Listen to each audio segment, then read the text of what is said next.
Là j'ai pas vu le... J'ai pas vu la reine. Là ça devient impressionnant.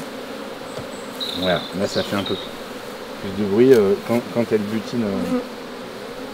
Ça fait le bruit quand ça miel. Là tu vois il y a un mâle, je sais pas si tu vois au milieu. Oui, je le vois. Tu vois. Il est plus gros et plus gros, ouais.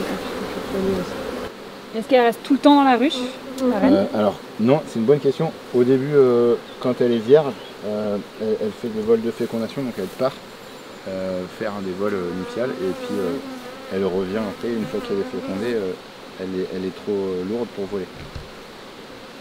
Comment on l'appelle quand on part en lune de miel? Que ça vient de là? C'est possible, puisque là c'est le vol nuptial. Oui, c'est ça, ouais. Et donc je vais l'introduire dans une ruchette avec un cadre de réserve et un cadre de cire gaufrée par exemple. D'accord. Et dedans je vais mettre un œuf ou enfin plutôt une cellule royale. D'accord. Donc en fait c'est une cellule royale, c'est comme ce que tu as vu, mais sur une cupule en plastique. D'accord. Tu veux, attends, je peux faire goûter. Bah, carrément. C'est là que c'est le meilleur.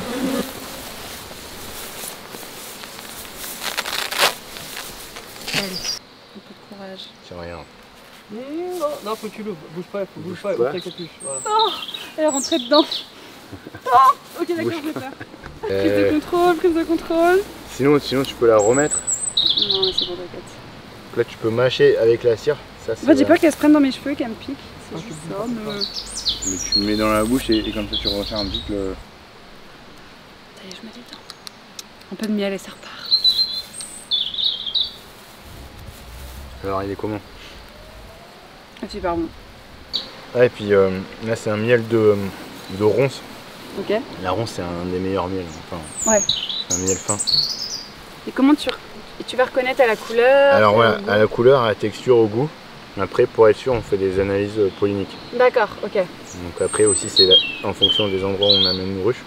Par exemple quand je les amène sur le tournesol, au moment de la floraison, il y a principalement que du tournesol. Ouais, bien sûr. Etc. Pour chaque fleur, l'acacia, ici dans le Sauternes on a des forêts entières d'acacia. Parce qu'avant ils ont planté des acacias pour faire des piquets de vigne. Eh ben super, si tu veux on peut aller voir la miellerie après pour voir avec grand plaisir. Suite. Ouais. Une fois que là on a vu la première partie, ouais. Donc la production, et après il y a tout ce qui est extraction, récolte, exactement. Mise en pot, conditionnement.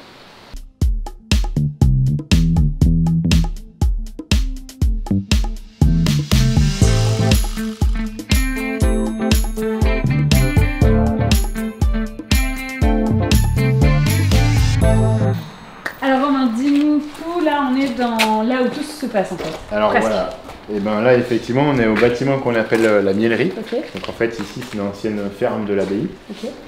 Qu'on a transformée tout simplement en miellerie. Là on peut voir des cadres de cire qu'on va utiliser ces jours-ci tout simplement pour les remettre dans des hausses pour la mieller. D'accord. Et donc je mixe des vieux cadres déjà bâtis avec des cadres neufs. Ce qui permet aux abeilles de ne pas être trop déboussolé. Voilà, de gagner du temps et ça amène entre guillemets du sang neuf dans la colonie. Ok. Voilà. Déjà bâti auquel tu as retiré le miel. Alors voilà, ça c'est des cadres qui ont été extraits. Ouais.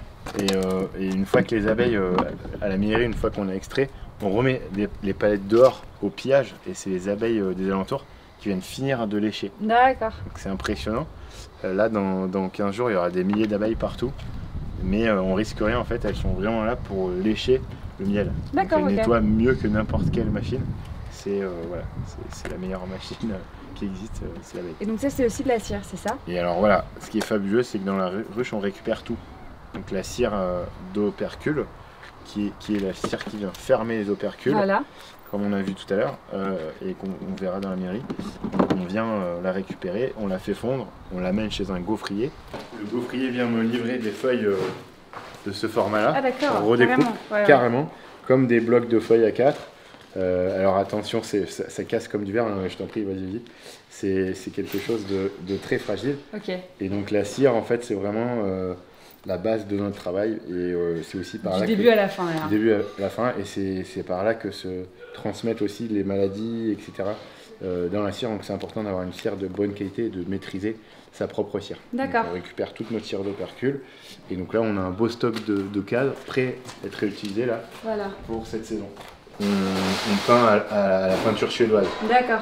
Est-ce que tu connais? C'est quoi la différence? Alors en fait, il y a zéro produit chimique. C'est D'accord. des ocres de France, D'accord. donc à base de terre, D'accord. de la farine et de l'huile de lin. C'est des pigments. Pigments, huile de lin. Et ça, c'est une super peinture que tout le monde peut réaliser pour peindre ses volets, ses meubles, qui coûtent beaucoup moins cher et qui est, je trouve, très intéressante et très naturelle. D'accord, génial.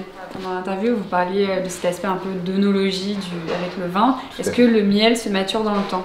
Alors, oui, mais pas autant que pour le vin. Disons que une fois qu'il est stabilisé au niveau hygrométrie, Oui. c'est-à-dire un miel, il faut qu'il soit entre 17 et 18% de D'accord. taux d'humidité. D'accord. Une fois qu'on a atteint ce taux, il va être stable. Et d'ailleurs, pour la petite anecdote, on a retrouvé du miel dans des pyramides égyptiennes qui apparemment étaient toujours consommables. On extrait, on amène les palettes de hausse ici. D'accord. Là, on maintient quasiment la même température que dans une ruche. Ok. Pour justement. C'est combien la température? Alors là, on est autour de 30 degrés. Ok. Pour justement pas que le miel se désaltère et finisse, si besoin, sa maturation. D'accord. Donc on a un réfractomètre, donc on mesure le taux d'humidité dans le sucre. Ok. Dès qu'il est entre 17 et 18, là on se dit c'est bon, il passe à la minerie à côté, sur la chaîne d'extraction. Donc là on a une machine, une ligne d'extraction qui nous permet d'extraire jusqu'à une tonne, voire 2 tonnes de miel par jour. Ouais. Donc là on arrive ici, on pose la hausse avec des cadres de miel, donc normalement qui sont censés être pleins, avec l'opercule ici qui est fermé. Donc on vient les mettre ici, là il y a un convoyeur. Puis en fait les cadres arrivent jusque là-bas. Ok.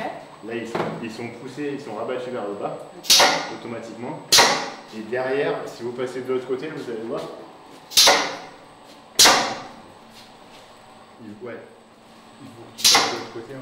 Là il y a une lame vibrante là. Tu vas voir. Ouais, ça va. Ouais. Et en fait, ça c'est la même méthode qu'autrefois quand on faisait à la main. Ouais. Voilà, automatisé, avec cette lame qui est chauffée, vient désoperculer. Ok. Donc il y a une première Ça partie. va permettre de faire fondre un petit peu. C'est ça. En fait, ça veut dire que le cadre après il est ouvert. Il y a une première partie du miel qui va couler là. Ouais. On remet les cadres ici, ensuite on va venir les pousser à l'intérieur de l'extracteur là-bas. Manuellement. Manuellement. Donc là on arrive à avoir une soixantaine de cadres. Et ensuite on vient remplir à l'extracteur. Donc là ça sent encore bon le miel, si tu veux sentir c'est sympa. Alors voilà, c'est-à-dire en fonction de la viscosité. Par exemple, si c'est un acacia, si c'est un châtaignier, ils ne vont pas avoir le même cycle, parce qu'ils n'ont pas la même densité. D'accord. Ils vont tourner plus ou moins vite. D'accord. Donc là, par centre de gravité, le miel qui n'est pas tombé, qui ne s'est pas écoulé là-bas, va couler là. D'accord. Donc les deux vont se réunir, excuse-moi, dans ce bac. D'accord. Là, ici, il y a un bac de décantation. Ok. On vient filtrer le miel dans un premier temps. Il y a une pompe. Quand le niveau est plein, c'est aspiré par la pompe là-bas. D'accord.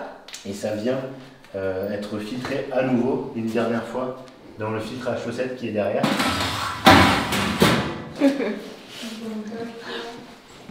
C'est tellement bon. J'aime le miel. J'aime la vie. Je vous aime. Comme tu peux le voir, c'est assez artisanal, on fait tout à la main. Donc la prochaine étape, ce serait, si on y arrive, c'est d'avoir une étiqueteuse. Ouais. Parce qu'on y passe beaucoup de temps. Ouais. Donc ici, on amène nos fûts directement. Et on a une petite pompe doteuse qui nous permet voilà, de pomper directement dans le fût. D'accord. Et C'est un par un. c'est un par un, donc après on arrive à avoir une cadence assez maîtrisée, donc ça va assez vite.